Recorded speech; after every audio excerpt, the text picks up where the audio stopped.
On May 28th, Antipope Francis approved and participated in a pagan Buddhist prayer event in the ancient Basilica of Santa Maria in Trastevere. Antipope Francis was even, quote, blessed by the Buddhist monks during the event.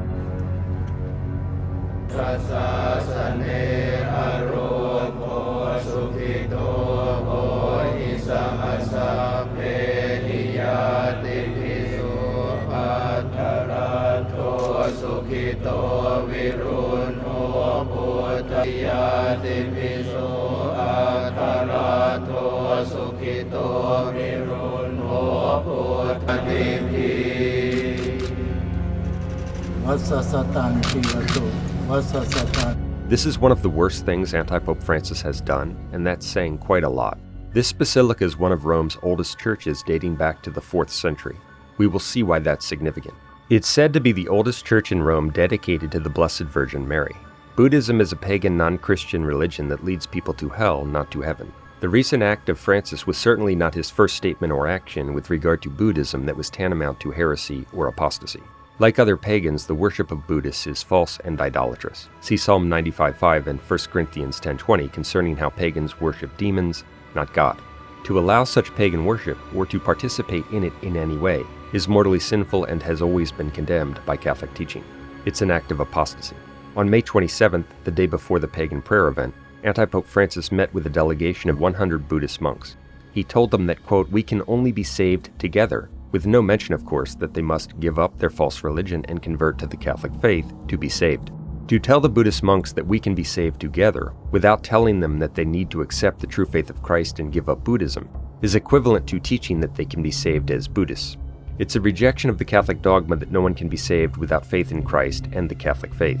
In the same address, Antipope Francis endorsed the false worship and prayer of the Buddhists, stating, quote, we believe that prayer and meditation can turn things upside down by purifying our hearts and minds.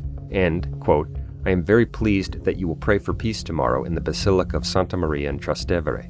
By such statements, Antipope Francis formally endorsed the Buddhist idolatrous worship, which took place the next day.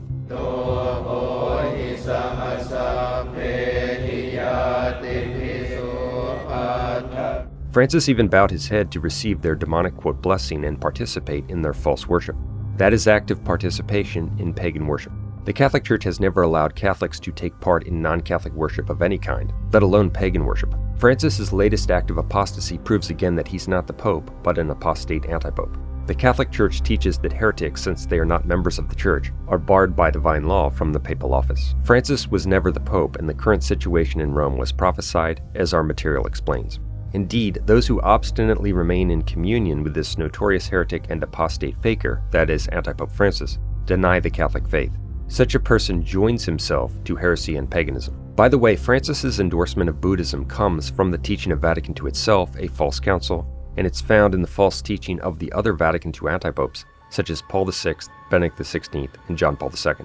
This act of Francis fulfills prophecy because the Bible tells us that the beast, which refers to pagan Rome, returns in the last days. In the 1st century, the beast, that is pagan Rome / the pagan Roman Empire, persecuted the Christian church at Rome. Then the beast was conquered and replaced by Christian Rome and Christian Europe. Christian society then flourished and the gospel was preached to the nations. However, the Bible indicates that the beast, that is pagan Rome, will return in the last days, but under the guise and appearance of the church, that is by means of a counter-church and heretical antipopes. This return of the beast under the appearance of the church, that is by means of a counter-church, shocks and confuses many, and that's what we're seeing now in Rome during this Vatican II apostasy. It's no accident that this notorious act of paganism occurred in such a historic Roman basilica. It's another clear example of how paganism has returned to the historic sites from which it was extirpated when Christianity / Catholicism took over the Roman Empire. That, in connection with many related events, represents the return of the beast, that is the return of pagan Rome.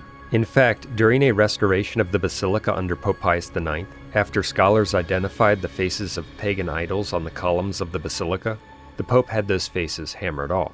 That was another example of how the beast, pagan Rome, was conquered by Christian Rome and Christian Europe.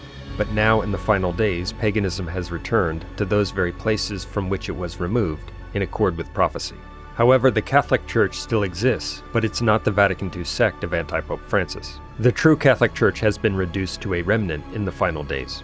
Francis's sect is the end-times counterchurch, the prophesied whore of Babylon, and the fulfillment of these prophecies in Rome proves, rather than disproves, Catholicism. The fulfillment of these prophecies in Rome proves traditional Catholicism because when Christianity replaced the pagan Roman beast and the gospel spread to the world, Rome was Catholic. That indicates that Catholicism is not the beast, but rather that which conquers the beast. But in the last days, during the prophesied Great Apostasy, the beast returns to Rome under the deceptive appearance of the church by means of a counterchurch and false successors of St. Peter, that is, antipopes. We explain more about this in our videos such as Apocalypse Now in the Vatican and others. To be a true Christian and be saved, one must be a traditional Catholic, as our material explains.